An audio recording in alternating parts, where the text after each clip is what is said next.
Hello everyone, welcome to DTLE dream to live education. तो स्वागत है आपका एक बार फिर से हमारे यूट्यूब चैनल पे कि ये राजस्थान के जीके की बात चल रही है। तो आज हम बात करेंगे सांबर के चौहान, सांबर यानी शाकंभरी या सपात लक्ष्य के चौहान की डायनेस्टी के बारे में चर्चा करने जा रहे हैं। इससे रिलेटेड जो भी फैक्ट्स हैं, जो भी इसके MCQs बनते हैं, उस पर हम चर्चा करने वाले हैं। तो चलिए करते हैं इस धमाकेदार सेशन की शुरुआत।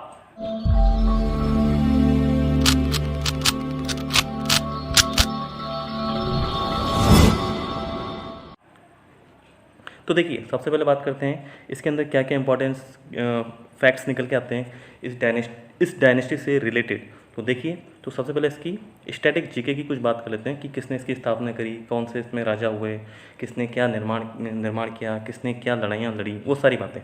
ओके, तो one by one step by step शुरू करते हैं। तो सबसे पहले बात करते हैं इसके वंश की, इस डायनेस्टी की।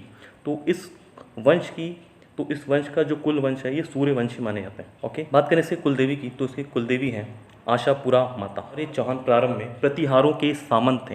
प्रतिहार कौन? प्रतिहारों के सामंत थे। प्रतिहार मतलब यहाँ पे गुर्जर प्रतिहार वंश की बात चल रही है। गुर्जर प्रतिहार एक डायनेस्टी, अलग डायनेस्टी थी, है ना। तो शुरुआत में जो शाकंभरी के जो चौहान थे वो इन्हीं के सामंत हुआ करते थे, प्रतिहारों के सामंत थे। प्रतिहार मीन्स गुर्जर प्रतिहार वंश, ये भी एक डायनेस्टी है। ओके, वहीं प्रतिहार वंश जो लक्ष्मण को अपना कुल देवता मानते थे। जिस तरीके से सांबर के चौहान की कुलदेवी है आशापुरा माता, उसी तरीके से गुर्जर प्रतिहार वंश के कुल देवता थे लक्ष्मण। वो लक्ष्मण को अपना कुल देवता मानते थे। ओके, ये तो बात होगी कुछ MCQ की कि इसमें सूर्यवंशी कुल हो गए, आशापुरा माता इनकी कुलदेवी हो गई। शुरुआत में जो चौहान थे वो प्रतिहारों के सामंत थे।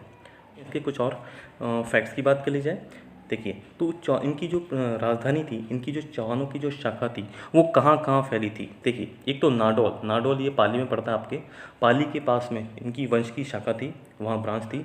और शुरुआत में शाकंभरी के जो चौहान थे उनकी प्रारंभिक राजधानी कहाँ थी? नागौर में। नागौर में क्या? अहिछत्रपुर नागौर।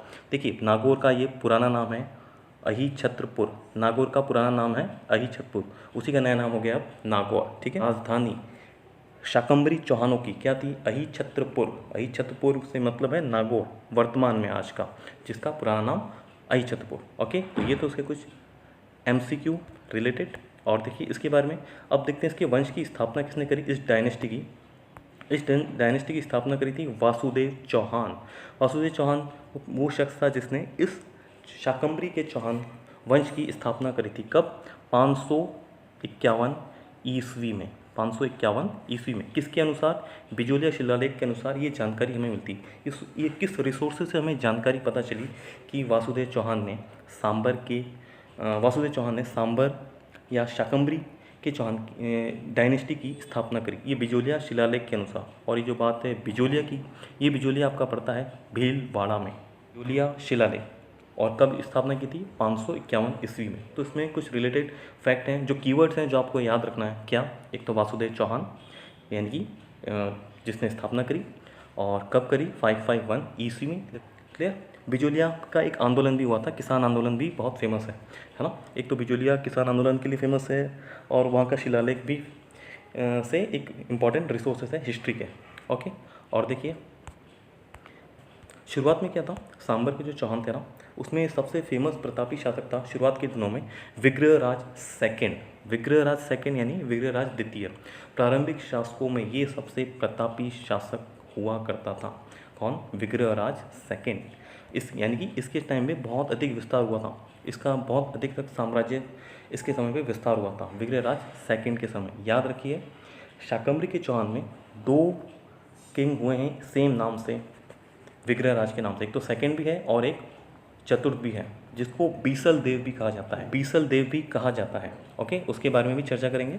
तो इसके बारे में कुछ और MCQ देखते हैं। देखिए, और इस डायनेस्टी में थोड़ा और आगे बढ़ते हैं। तो इसमें एक आता है बहुत फेमस राजा, एक प्रतापी शासक, एक रूलर होता है जिसका नाम होता है अर्णोराज या अजय राज। इतिहास में इसका नाम अर्णोराज के नाम से मिलता है रिसोर्स में। अब अर्णोराज ने भी बहुत ख्याति प्राप्त की थी। इसने अपने पूर्वजों से अलग राजधानी बसाई, एक नया शहर बसाया जिसका नाम था अजय मेरू। अजय मेरू, अजय तो इसका नाम ही था। अजमेर जो आज के नाम है, पुराना नाम अजमेर का अजय मेरू, इस अजय राज उन्हीं के नाम पे पड़ा अजय मेरू। है ना, उन्होंने नगर की स्थापना की थी अजय मेरू। देखिए यहाँ आया अजय मेरू, मेरू देखो एक अजय मेरू, मेरू नाम की नगर की स्थापना कर दी। कब उसने? 1133 ईस्वी में। 1133 बहुत आसान है याद करना, 1133 1133 ईस्वी में एक नगर की स्थापना कर दी, अपनी राजधानी बसाई अजय मेरू। मेरू का मतलब देखिए क्या होता है, देखिए एक तो होता है मरु, एक होता है मेरू, है ना। तो मरु का मतलब तो हो गया डेजर्ट, डेजर्ट मतलब रेगिस्तान, जैसे राजस्थान का जो पश्चिमी इलाका है वो क्या है, डेजर्ट है, मरुस्थल है। लेकिन जो राजस्थान में जो अजमेर की जो पोजीशन है ना, पोजीशन वो क्या थोड़ी सेंटर में, और सेंटर में क्या है वहाँ पे मेरू, मेरू का मतलब होता है पठार, पठार, है ना। तो इसलिए उसका जगह का नाम भौगोलिक स्थिति के हिसाब से उसका नाम रखा गया था अजय मेरू। ओके, कब इसकी स्थापना करी? 1133 में। अजय मेरू के थे कितने? 4 पुत्र। एक का नाम था जगदेव, एक था विग्रहराज चतुर्थ, एक था इसका सोमेश्वर, और एक था अपर गांगे। 4 पुत्र हुए अजय राज यानी अर्णोराज के 4 पुत्र, जगदेव, विग्रहराज चतुर्थ जिसे इतिहास बीसल देव के नाम से भी जानता है, एक था सोमेश्वर और एक अपर गांगे। तो वन बाय वन इसके बारे में देखें क्या था। तो अगर बात की जाए जगदेव की, तो जगदेव क्या था? चौहान का पितृहंता। पितृहंता मीन्स इसने अपने पिता की हत्या की थी। किसने? किसने? जगदेव चौहान चौहानों का पितृहंता है। जैसे हर डायनेस्टी में सबका एक न एक पितृहंता होता है, जैसे मेवाड़ वंश हो गया, मारवाड़ डायनेस्टी होगी, गुर्जर प्रतिहार डायनेस्टी होगी, सबका अपना अपना कोई ना कोई एक पितृहंता रहा है। तो उसमें एक कलंक चौहान के, शाकंभरी के चौहान में एक कलंक है, यानी कि पितृहंता है। तो वो कौन है? जगदेव। किसका पुत्र? अर्णोराज का। 4 पुत्रों में से एक पुत्र जिसका नाम जगदेव। उसी तरीके से चार पुत्रों में एक पुत्र है जो बहुत प्रतापी और काफ़ी अच्छा रूलर साबित हुआ, जिसका नाम था विग्रहराज चतुर्थ, जिसे इतिहास बीसल देव के नाम से भी जानता है। तो ऑब्वियसली जब इसने इसके पिता की हत्या करी, जगदेव चौहान जो कि चौहान का पितृहंता था, तो विग्रहराज चतुर्थ ने भी इसने अपने भाई की हत्या करी। किसकी? जगदेव चौहान की हत्या उसके भाई विग्रहराज चतुर्थ के द्वारा की गई, और उनके पिता की हत्या उसके पुत्र जगदेव के द्वारा की गई। क्लियर? इसके अलावा इसके 2 पुत्र और थे, जैसे अपर गांगे एंड सोमेश्वर। अपर गांगे का भी इतिहास में उतना कोई खास योगदान नहीं है, अपर कोई खास योगदान नहीं है। हाँ, सोमेश्वर एक प्रतापी शासक था, उसने भी काफ़ी अच्छा शासन किया और काफ़ी अच्छे से रूल। सोमेश्वर भी अर्णवराज के 4 पुत्रों में से एक प्रतापी पुत्र था, और उससे भी ज़्यादा प्रतापी इसका पुत्र होता है, जिसका नाम है पृथ्वीराज चौहान थर्ड।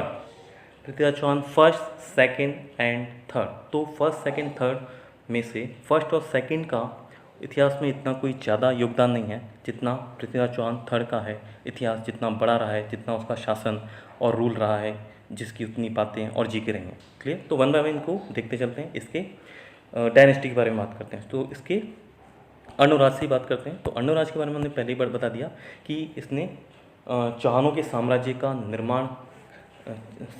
निर्माण का काल माना जाता है।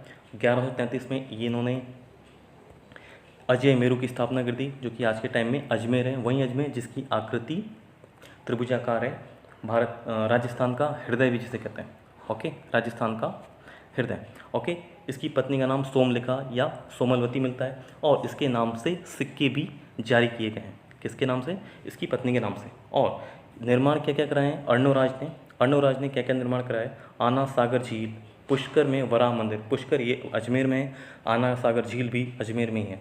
तो देखिए इसमें क्या क्या MCQ निकल के आए, कीवर्ड क्या क्या है यहाँ पे। देखिए स्थापना को हुई 1133 में, किसकी? अजय मेरू। कौन करता है? अर्णोराज या अजय राज। पत्नी का नाम, ठीक है, सिक्के जारी कर दिए।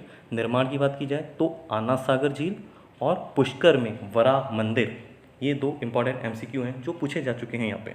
ओके, तो देखिए ये तो होगी इसकी बात इसके अर्णोराज की। अब इसके पुत्र की थोड़ी और बात कर ली जाए तो उसके थोड़ा सा इसका ट्री डायग्राम को थोड़ा और अच्छे से देख लीजिए।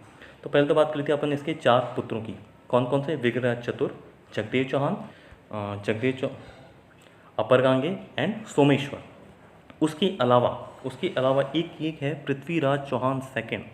ये पृथ्वीराज चौहान सेकंड और कोई नहीं, ये जो जगदेव है उसी का पुत्र होता है पृथ्वीराज चौहान सेकंड, जिसने इतिहास में उसका कोई खास योगदान नहीं, सिर्फ हाँ बस उसका नाम इसलिए कुख्यात है कि उसने अपर गांगे की हत्या की थी। अपर गांगेय यानी कि वही जो अर्णोराज का एक पुत्र था। सेम वही काम जो उसके पिता ने किया, यानी जगदेव चौहान ने, जो कि पितृहंता था, वही काम ये भी करता है, अपने पिता समान चाचा की हत्या कर देता है। कौन? पृथ्वीराज चौहान सेकंड के द्वारा हत्या कर दी जाती है। किसकी? अपर गांगे की। ओके। और एक होता है सोमेश्वर, जो उसका एक पुत्र है, 4 पुत्रों में से एक सोमेश्वर, और उसका जो फेमस पुत्र होता है जिसका नाम है पृथ्वीराज चौहान थर्ड। वहीं पृथ्वीराज चौहान थर्ड जिसके मोहम्मद गौरी के मध्य तराइन का युद्ध फर्स्ट और सेकंड लड़ा गया था। ओके, तो देखिए वन बाय वन इसको देखते हैं। तो देखिए और इसके बारे में क्या जानकारी। तो विग्रहराज अर्णोराज के 4 पुत्रों में से एक पुत्र जिसका नाम था विग्रहराज चतुर, वहीं विग्रहराज चतुर्थ जिसे बीसल देव भी कहते हैं, वहीं बीसल देव जिसने अपने भाई जगदेव की हत्या कर दी थी, और वहीं जगदेव जिसने अपने पिता की हत्या कर दी थी, जो पितृ हंता कहलाया इतिहास में चौहान वंश का। ओके, ठीक है। तो वहीं विग्रहराज, तो लेकिन इसने काफ़ी अच्छा रूलर साबित हुआ। ये अर्णराज का जो पुत्र था, दिल्ली तक इसका शासन था। दिल्ली के तोमर नरेश को इसने हराया और दिल्ली को चौहान साम्राज्य में मिला दिया, है ना। इसने एक उपाधि धारण कर रखी थी, कटिबंधु कटि बांधव, मतलब ये कवि प्रेमी था, कवियों को बांध के रखना। कटि बांधव का मतलब, कटि बंधु का मतलब, बंधु मतलब सखा, उनका मित्र, मतलब इसे कवि को बांध के रखना। जो भी इसकी फेमस कवि हुआ करते थे इसके साम्राज्य के आसपास या दूर कहीं, तो उसको अपने साम्राज्य में मिलाता था, अपने यहाँ आश्रय देता था, अपने पास रखता था। इससे उसको उपाधि मिलती है। कटि बांधव की उपाधि के नाम से कौन फेमस है या किसे जाना जाता है, तो वो विग्रहराज चतुर्थ या फिर ऑप्शन में बीसल देव, दोनों मिलेगा। ठीक है, तो ये सपात लक्ष्य वंश का स्वर्णकाल कहा जाता है। किसे? विग्रहराज चतुर्थ को। तो देखिए इसने क्या क्या निर्माण कार्य करवाया। इसने निर्माण कार्य कराया बीसल सर, जो उसके नाम से ही था, बीसल देव। सर का मतलब क्या होता है? सर का मतलब होता है तालाब। सर मीन्स तालाब, तालाब मतलब पॉन्ड। तो यहाँ सर का मतलब तालाब नहीं होगा। बीसल सर, उसने एक डैम का निर्माण करवाया। किसने? विग्रहराज चतुर्थ ने एक डैम का निर्माण कराता है, एक नगर बसाता है, जैसे कि इसके पिता ने अजमेर नगर की स्थापना करी। इसी तरीके से ये भी एक प्रतापी शासक रूलर साबित होता है और एक शहर बसाता है, उसका नाम रखता है बीसलपुर। ओके, जो आज के टाइम में टोंक पे पड़ता है।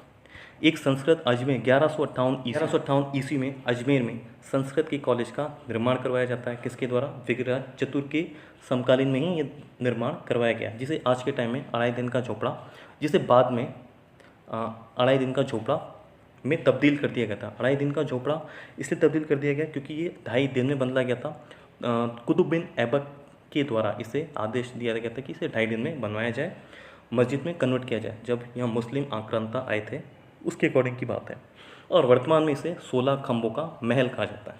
ओके, तो देखिए कुछ और इसके बारे में बातें हैं, इससे रिलेटेड और क्या MCQ इसके अंदर बनते हैं।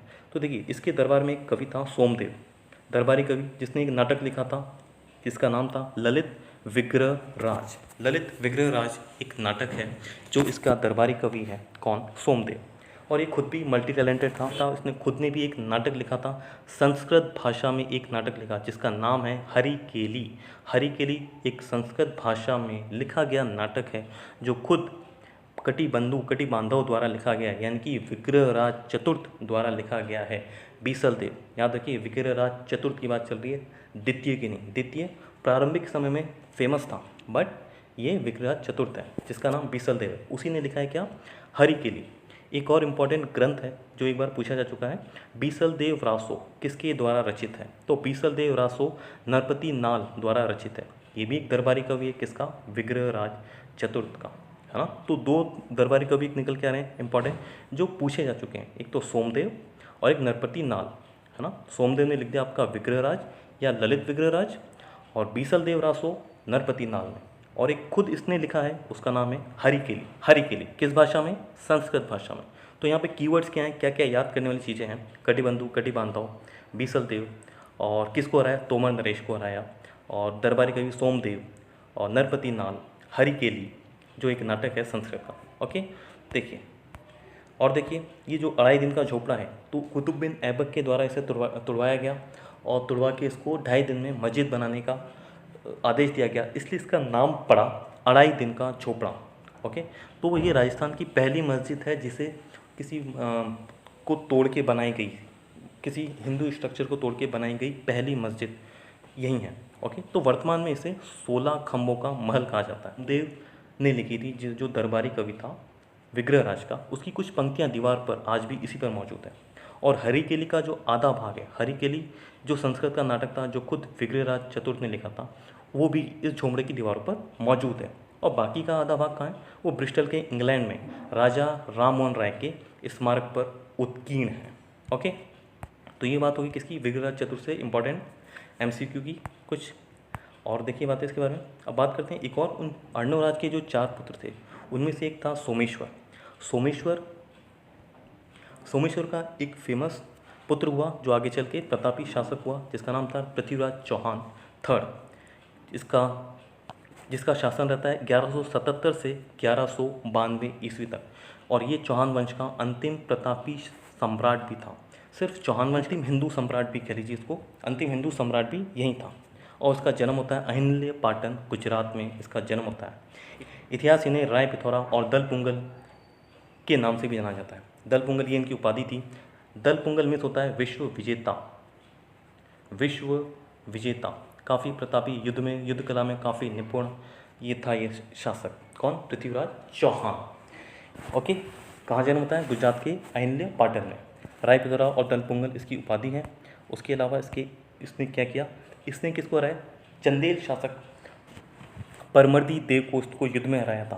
पृथ्वीराज चौहान थर्ड का परमर्दी देव के साथ युद्ध होता है, जिसे तुमुल का युद्ध या महोबा का युद्ध भी कहा जाता है ना। ये कब लड़ा गया था? 1182 ईस्वी में महोबा का युद्ध लड़ा गया था, जिसमें ऑब्वियसली पृथ्वीराज चौहान विजयी होता है और परमर्दी देव की हार होती है। ओके, उसके अलावा एक इम्पॉर्टेंट इसमें निकल के जानकारी आती है चौहान और गहड़वाल वैमनस्य। गहड़वाल एक अलग डायनेस्टी है जो कि यूपी के कन्नौज, यूपी में एक जगह पड़ती है कन्नौज, उस टाइम पे वहाँ का एक राजा हुआ करता था गहड़वाल डायनेस्टी का, जिसका नाम था जयचंद गढ़वाल। वहीं जयचंद गढ़वाल जिसकी पुत्री का नाम संयोगिता था, जो पृथ्वीराज चौहान थर्ड की प्रेमिका और पत्नी थी। ओके, तो गढ़वाल का शुरू से दिल्ली और अजमेर के चौहानों के साथ हमेशा से वैमनस्य रहा था, है ना। तो ऑब्वियसली आगे चल के ये इसको काफ़ी ज़्यादा नुकसान देने वाला था। दरबारी कवि की तो एक जैनक का नाम आता है। जैनक इसका दरबारी कवि था पृथ्वीराज चौहान थर्ड का। एक और इसका फेमस राजकवि भी था, मित्र भी था, सहयोगी भी था, जिसका नाम आता है चंद्रबरदाई, जो काफ़ी फेमस है। इनको हिंदी ब्रज भाषा का प्रथम महाकवि भी माना जाता है। किसे? चंद्रबरदाई को। चंद्रबरदाई जो पृथ्वीराज चौहान का राजकवि था, है ना। तो पृथ्वीराज रासो, इसने एक ग्रंथ लिखा है जिसका नाम है पृथ्वीराज रासो, जो कि एक महाकाव्य पिंगल भाषा में लिखा गया। देखिए राजस्थान का जो अपना मैप है ना, तो अजमेर अपना लगभग यहाँ थोड़ा सा ईस्ट में पड़ता है। तो जो भी यहाँ ईस्ट में पड़ता है ना, तो यहाँ पे कौन सी भाषा का प्रभाव रहेगा? पिंगल भाषा का प्रभाव रहेगा। कौन सी भाषा का? पिंगल भाषा का। और जो भी डेजर्ट वाला एरिया है वहाँ पे डिंगल भाषा का प्रयोग किया जाता है। डिंगल भाषा। ओके, और उसके अलावा ये जो अजमेर ये पूरी साइड है और इसके आसपास ही था क्या? आगरा और मथुरा का उसका उपयोग ज़्यादा मिलता है उसमें, उसका असर उसकी पृथ्वीराज रासो में दिखता है।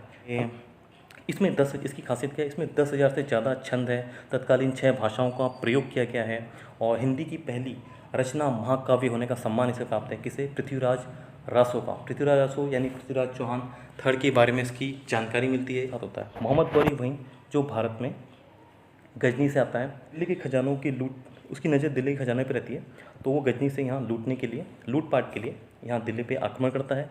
और वो यहाँ पे उसकी कई बार सेना के टुकड़ों की हार होती है, कई बार 15-16 बार ये उसको माफ़ भी करता है। कौन? पृथ्वीराज चौहान। तो उसमें कीवर्ड्स क्या याद रखेंगे कि तराइन का युद्ध कब होता है? 1191 ईस्वी में तराइन का फर्स्ट वॉर होता है। और ये तराइन कहाँ पड़ता है आपका? पृथ्वीराज चौहान तराइन कहाँ पड़ता है? ये पड़ता है आपका हरियाणा में। हरियाणा स्टेट में आपका पड़ता है तराइन। बट पृथ्वीराज चौहान की तराइन के प्रथम युद्ध में जीत होती है और मोहम्मद गौरी की इसमें हार होती है। पृथ्वीराज चौहान की जो सबसे बड़ी गलती थी कि वो उसे माफ़ भी कर देता है। ये प्रथम युद्ध, तो तराइन का प्रथम 1191 जो कि हरियाणा में पड़ता है। फर्स्ट युद्ध में पृथ्वीराज चौहान की विजय होती है और मोहम्मद गौरी की हार होती है और वो माफ़ी मांगता है, अपनी जान की भीख मांगता है। किससे? पृथ्वीराज चौहान से। और पृथ्वीराज चौहान ने उसे माफ़ भी कर दिया, जो इसकी सबसे बड़ी भूल साबित होती है। किसकी? पृथ्वीराज चौहान की और बोलता है कि यार ठीक है, तुमने यहाँ लूटपाट करी तो ठीक है, लेकिन अब यहाँ दोबारा मत आना, पहली फुर्सत में निकाल, जरूरत नहीं हिंदुस्तान को तेरी। और इसको वापस गजनी भेज देता है, मतलब इसे माफ़ कर देता है, ठीक है। तो और ये तराइन के फर्स्ट युद्ध में इसका जो सेनापति था, किसकी तरफ से सेनापति, उसका नाम था खांडे राव, चाहे सेकंड की बात हो, दोनों में उसका सेनापति खांडे राव रहता है, और सेकंड युद्ध में उसकी भी मृत्यु हो जाती है, उसके सेनापति खांडे राव की। तो ये जब ये फर्स्ट युद्ध में वापस जाता है, गजनी जाता है, तो अपने अपमान का बदला लेता है, किस तरीके से चौहान और घेड़वाल वंश का जो वैमनस्य रहता है उससे बदला लेता है, उसकी वैमनस्य का फ़ायदा उठाते हुए, और 1 साल बाद फिर से युद्ध की तैयारी करता है। तराइन का युद्ध सेकंड होता है फिर, जो कि 1192 में अगेन युद्ध होता है, लेकिन इस बार पृथ्वीराज चौहान इस युद्ध में हारते हैं। मोहम्मद गौरी उसे बंदी बनाकर वापस अपने देश गजनी ले जाता है बंदी बनाकर, और उसको कई सारी यातनाएं देके उसको नेत्रहीन करता है, उसको कई सारी यातनाएं देता है, और उसे वापस अपने देश गजनी में इसकी ले जाता है। तो पृथ्वीराज रासो के अनुसार इसकी मृत्यु गजनी में बताई गई है, यानी कि चंद बरदाई के अकॉर्डिंग। तो चंद बरदाई इसका मृत्यु के समय तक, अंतिम क्षणों तक साथ देता है, तो ये भी उसकी मदद करने वहाँ जाता है गजनी में। और जो बाकी पृथ्वीराज रासो का बाकी का बचा हुआ जो पार्ट है वो उसका पुत्र जल्लड़ के द्वारा पूरा किया गया है। और एक बात और बताई जाती है, एक तथ्य तो ये कि पृथ्वीराज रासो के अकॉर्डिंग इसकी मृत्यु गजनी में बताया गया, और एक और फैक्ट निकल के आता है दूसरे इतिहासकारों के द्वारा कि मोहम्मद गौरी की जो हत्या थी वो खोखर के जाटों के द्वारा की गई थी, खोखर जाटों के द्वारा इसकी हत्या की गई थी। तो ये तराइन के युद्ध का परिणाम क्या निकला कि मुस्लिम साम्राज्य का संस्थापक बन जाता है कौन? मोहम्मद गौरी मुस्लिम साम्राज्य का संस्थापक बन जाता है, और राजपूत युग का अंत यहीं होता है। ओके, और इसे हिंदुस्तान का निर्णायक युद्ध भी कहा गया है।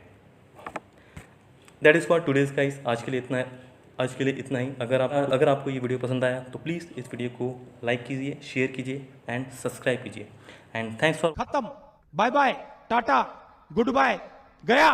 For watching our video.